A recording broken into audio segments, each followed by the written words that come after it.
Hello everyone, welcome back to Medinare. In this video, let's discuss about the anatomy of the tooth. So let's begin. We can study the anatomy of the tooth under the following headings, which are parts of the tooth, structures of the tooth, and surfaces of the tooth. Generally, the tooth is divided into two parts, which are crown and the root. The crown and the root is separated by a line which is called a cervical line or cemento-enamel junction. The cemento-enamel junction is represented by that red line. Now let's talk about the crown. Crown is the portion of the tooth which is covered by enamel. If it's incisors, the crown portion will have incisal edge. Or if it is a premolar or molar, it will have two or more cusps. On the basis of the position of the crown in the oral cavity, we have two types of crown terminologies, which are anatomical crown and clinical crown. Anatomical crown refers to the entire crown which is covered by enamel, regardless of whether it is completely erupted or not. The size of the anatomical crown remains constant throughout their life, except in case of attrition, where it will reduce in size. Whereas clinical crown refers to the crown which is visible clinically, that is, the crown which we can see when we see through the oral cavity. So the height of the clinical crown is not constant throughout the life, and it is determined by the position of the gingival margin. Now let's talk about the root. Root is the portion of the tooth that is covered by cementum. The tooth have either single or multiple roots. Single root will be seen in case of anterior teeth and also in case of mandibular premolars and maxillary second premolars. In maxillary first premolar and mandibular molars, we can find two roots, whereas in maxillary molars, three roots are present.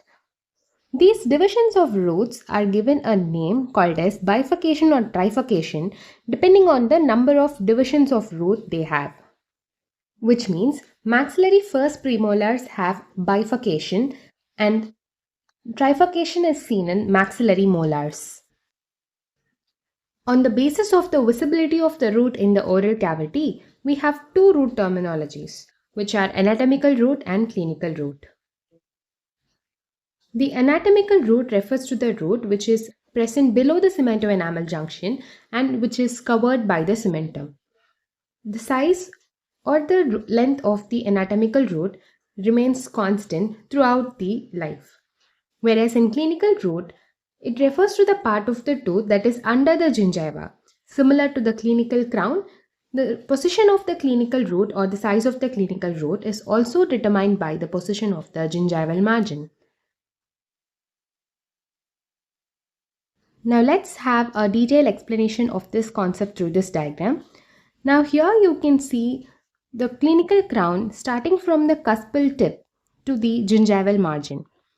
That's your clinical crown. Now let's look where the CEJ is located. It is present at the junction right here between the enamel and the cementum.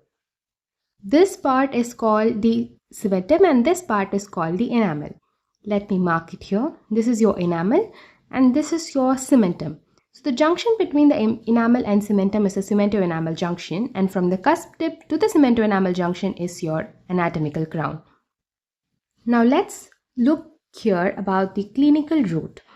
Where the clinical root starts? It starts from the gingival margin to the bottom of the tooth.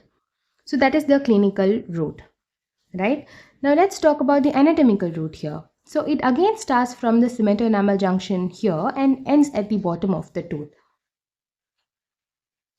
So the cemento-enamel junction here is a hard tissue structure, whereas the gingival margin is a soft tissue here. So the gingival margin, which is a soft tissue, is prone to recession, so it's not going to remain constant throughout, whereas the hard tissue will. Now let's look at the structures of the tooth. We have certain tooth structures and tooth supporting structures. The tooth structures are enamel, dentine and pulp, whereas the tooth supporting structures are gingiva, cementum, periodontal ligament and alveolar bone. The tooth structures are the basic structures which constitutes the tooth, and the tooth supporting structures are those which are responsible for holding the tooth in the bony socket in its position.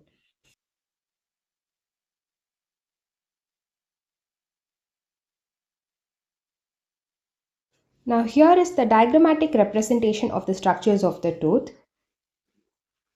Right here you can see the enamel.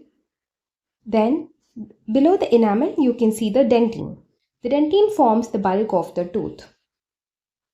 Below the dentine we can see the coronal pulp, which is the pulp which is present in the crown structure. Right?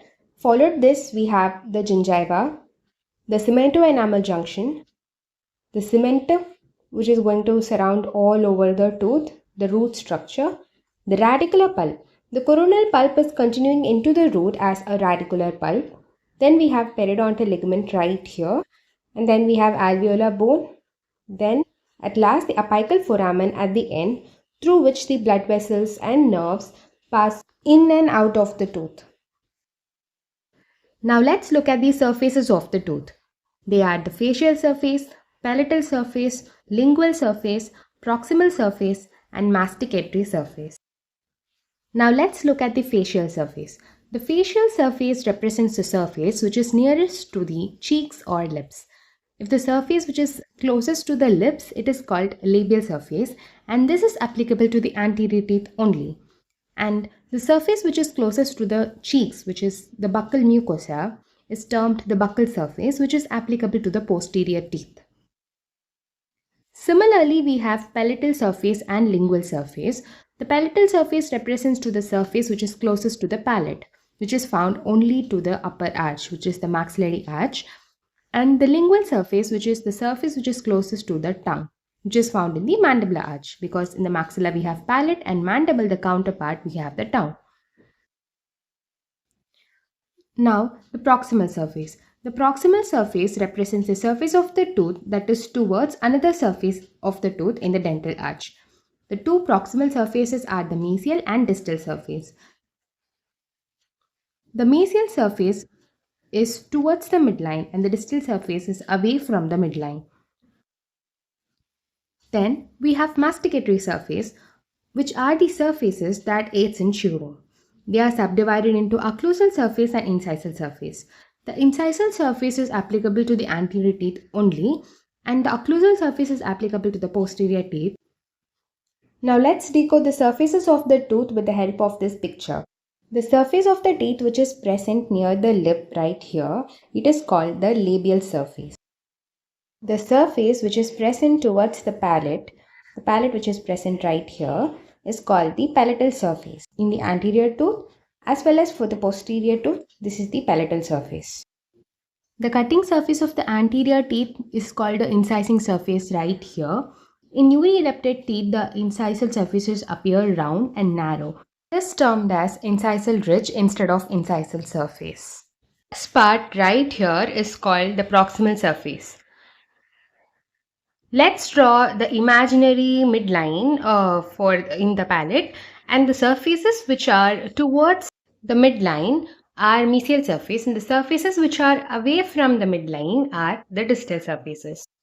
So this side of the tooth is the mesial surface, whereas this side is the distal surface of the tooth for the first premolar. And this surface right here is the occlusal surface of the teeth.